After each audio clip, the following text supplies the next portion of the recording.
Are we ever gonna need the book here in class? It's sometimes nice to have it. It's pretty small compared to most textbooks. I have it, but I have it like have the PC version. Is that okay? Yeah, of course. I think the online version that I saw has some of the problem numbers different than the one we have in class, unless you found something different than I did. I relied on that when I was assigning you homework before. Just a couple admin.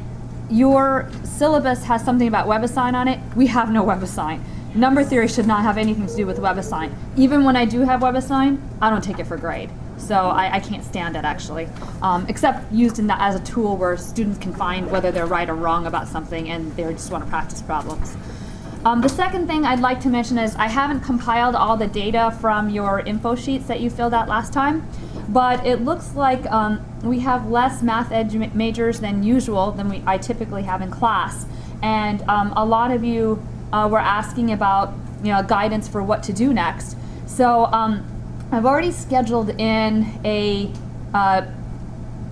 assistant superintendent. I'm actually on the Board of Ed in Randolph, New Jersey. So I asked the assistant superintendent if she'd be willing to come up and talk about interviews and how she takes individuals up for jobs and what the do's and don't do's and what you can expect in the first year. So if you are in teaching, she's phenomenal. She's absolutely terrific. And the second thing I asked is for just the teaching side is someone who teaches high school now and is one of the better teachers in the Randolph school system, just to come up and give you a little spiel on getting a job in as a teacher in the secondary ed.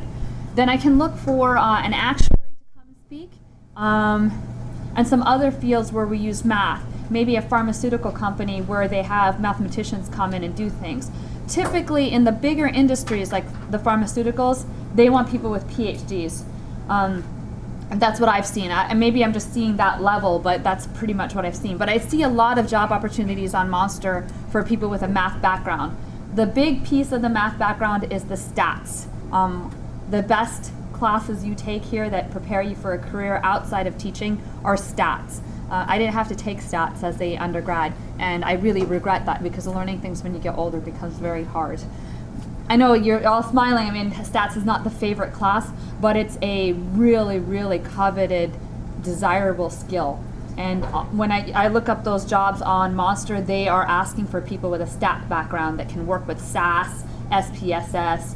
JUMP, unfortunately, is not there. It's usually SAS or SPSS. They're all very similar. Nobody's asking for Excel. They want one of the stat packages.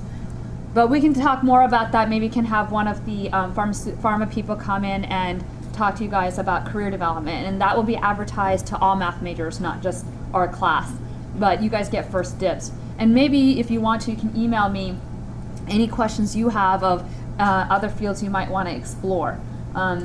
There are opportunities out there, I just don't think they're publicized past being a teacher. Kind of a dead end for math, right? The purpose of learning math is to teach the math to somebody else who grows up and teaches the math to someone else. Where's all that going?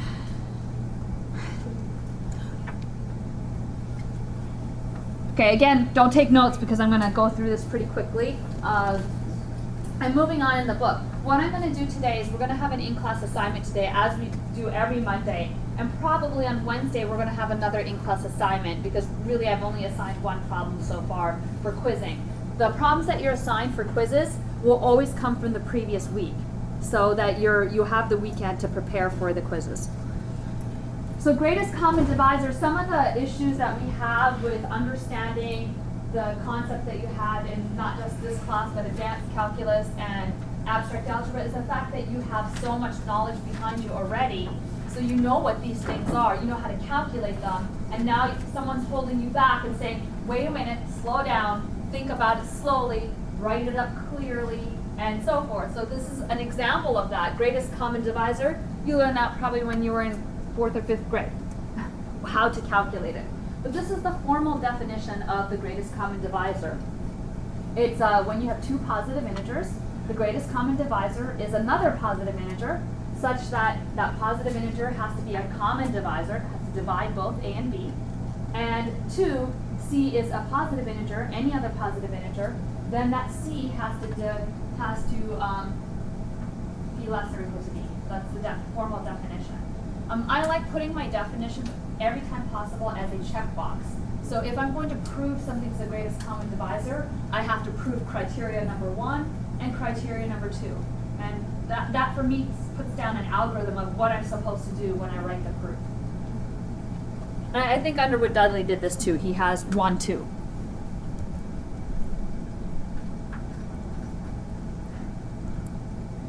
So here's the calculation. You can already look at that and know what the greatest common divisor is because you did it when you were very small. But this is the difference between a greatest common divisor and a common divisor. 2 is a common divisor of 12 and 16 because it divides both 12 and 16. But 4 is the greatest common divisor because 4 is larger than 2, and there's nothing else that's larger that's commonly going to divide both 12 and 16.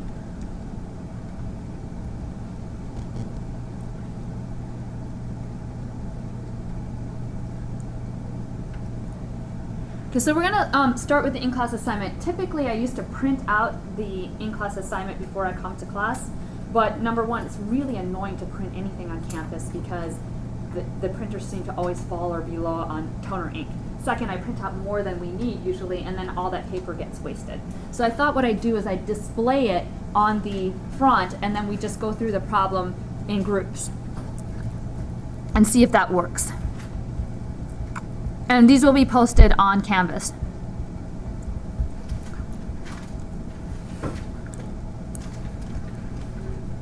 I put the definition back up there again.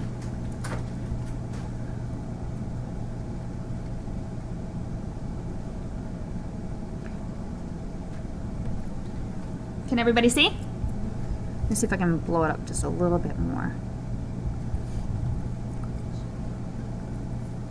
Okay, so how this is going to work, you're going to break up into groups of 2 or 3. It can't be 1, it can't be 4, so it has to be 2 or 3. And each of you will take sheets, work the problems through, and write your names on one copy that you're going to turn in to me, preferably the person who has the neatest handwriting.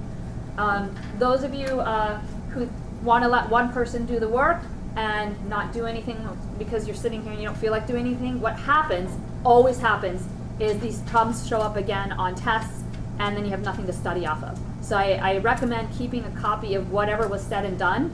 You're already here. You're already parked. You're already paid. All the aggravation to get here, you're already done. Why don't you just use the time and make it useful? That's just my advice. Right? These are the things I tell myself when I come here and sit in meetings. I'm already here. Already parked.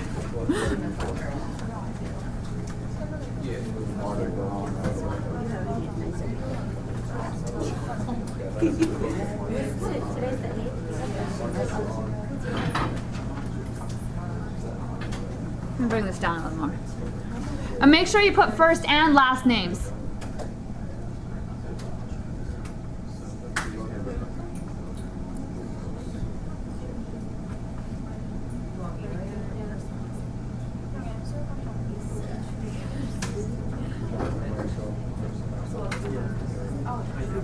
You guys can talk. You guys need to know each other.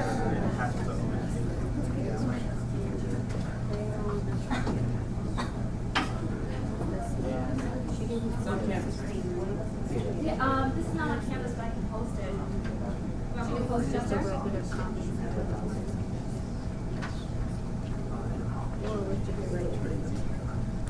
Hold off a second. Somebody asked it to be posted on Canvas.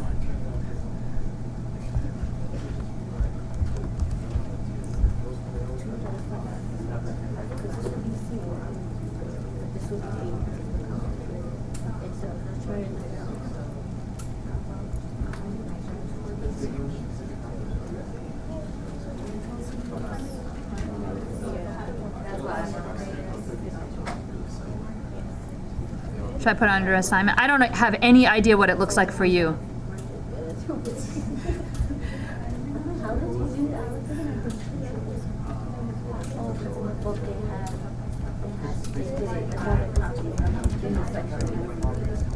Let's try that.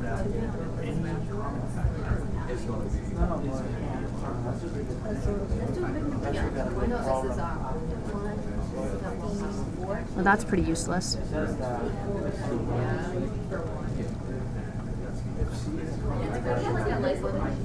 Yeah,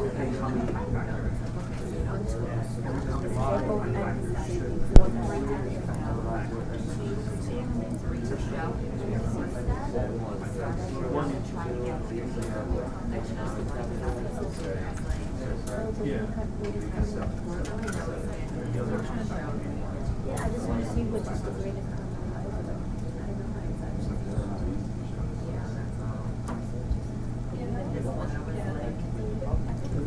See if you can access it. It's under assignments.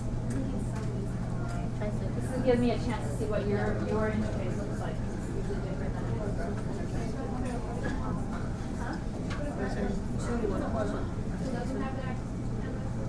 Yeah.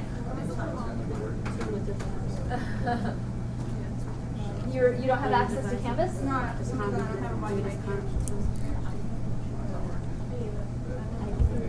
try to get because I feel like the numbers are boring. You don't get Wi-Fi? I want to get this.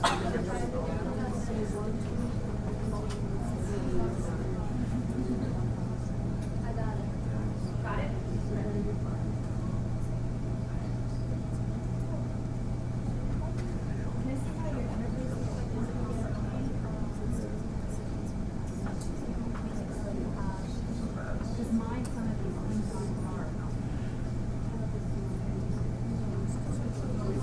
The content in between them. So the greatest common factor with these is, sorry, the greatest common divisor has The calculator does do it sometimes, though, right? The greatest common. the shared common It factor does. will produce every possible common factor.